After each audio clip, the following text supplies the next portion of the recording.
Hey guys, today I am telling you some basic English phrases that you use in your daily life. Don't stay up too late. Don't stay up too late. ज़्यादा देर ना करना. Be a good friend. Be a good friend. अच्छे दोस्त बन जाओ. Listen to your parents. Listen to your parents.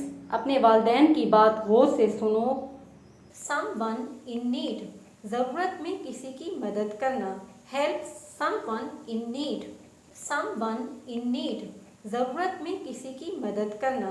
Help someone in need. Always wear clean clothes. Always wear clean clothes. हमेशा साफ सुथरे कपड़े पहनो. Don't touch that. Don't touch that. उससे छुओ मत. Be home before dark.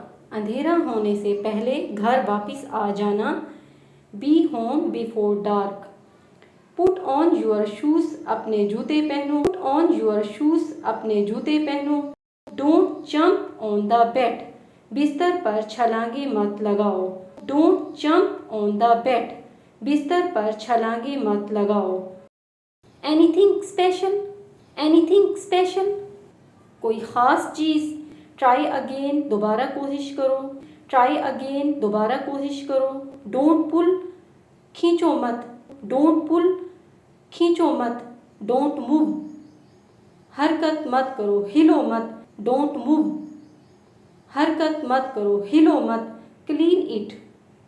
इसे साफ करो. Clean it. इसे साफ करो. Repeat after me. मेरे पीछे दोहराओ. Repeat after me. मेरे पीछे दोहराओ. That's all for today. Thanks for watching. Don't forget like, share and subscribe to my channel.